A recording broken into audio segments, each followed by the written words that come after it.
Mon Dieu, que j'aurais voulu être une petite caméra Appelez-moi cachée Mickaël. dimanche matin au réveil de certains. Par exemple, Mickaël Pachen. Voilà. Après les graves ennuis de santé qu'il a connus, je l'imagine ouvrir un œil. Comme ça fait 2 mois qu'il reprend tout doucement le dessus, il arrivera à ouvrir le deuxième. Un rayon de soleil perce à travers les rideaux. Une petite tasse de café, mauvais pour sa tension. Un petit croissant, mauvais pour sa glycémie. Une petite bouffée de cigarette électronique, mauvais pour ses poumons. Voilà. Mais le bonheur de prendre la route parce qu'il va retrouver ses nouveaux enfants de cœur chéris. C'est vrai. Bon. Au même moment, réveil difficile, car les cauchemars ont perturbé sa nuit, le front perlé par l'angoisse, Christophe Bourdon va s'atteler à ses exercices quotidiens. 8 francs, ça y est, je le tiens. Voilà, il est prêt. Les 30 heures de logopédie commencent à porter leurs fruits. Oui, mais moi je dis Alors. angoisse et pas angloisse. Hein. Oui, voilà. Punchline. Prends ça. Bim. À 6000 kilomètres de là, Joe chéri, il est l'heure de se lever. D'abord, tu vas m'appeler Monsieur le Président, s'il te plaît. Et puis, il est l'heure de quoi?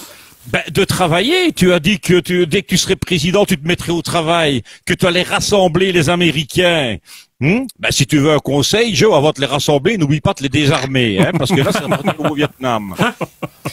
Ensuite, tu as promis de t'occuper du coronavirus. Bon, ben tu vas avoir du boulot, parce qu'avec la foule qu'il y a eu hier à Times Square et dans les autres grandes villes, pour le coronavirus hier soir, c'était buffet campagnard gratuit. Alors, à la Maison Blanche, Donald, c'est Mélania, il faut se lever. Tu boudes toujours, Donald? Allez, viens, il y a des gens qui t'attendent. Non, c'est pas les ministres, darling, ce sont les déménageurs. Non, ce n'est pas urgent, ils amènent juste les caisses. Ah, c'est vrai qu'il est bougon, notre Donald. D'ailleurs, son entourage avait prévu le coup.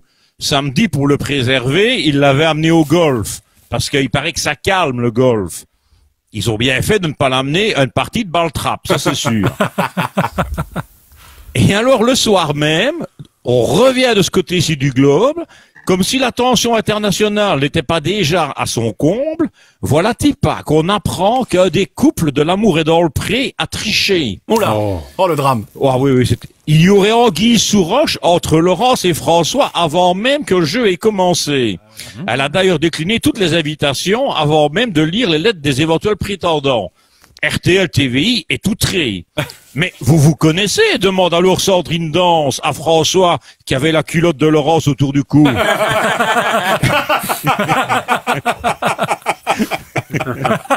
Je vois que vous avez une belle représentation mentale de la main. Ce n'est pas très honnête. Pourquoi n'avez-vous rien dit avant l'émission? Ben parce qu'il voulait partir en voyage gratuit, ça me semble évident. Hein. Bon, bref. Heureusement qu'on n'a pas fait comme les Américains, nous promener dans les prés avec des armes de guerre, à la poursuite des tricheurs. Et savez-vous pourquoi, Mickaël? Non. Parce que nous sommes des enfants de cœur. Eh oui. Bonne soirée. Merci beaucoup. Non. Ouais, bon Bonne dimanche. matinée, bon dimanche, Marc. Mais ça va tellement vite. Oui. Ciao. Salut Marc. À Au très revoir. bientôt. Merci beaucoup. Marc Widvro qui était là avec nous ce matin.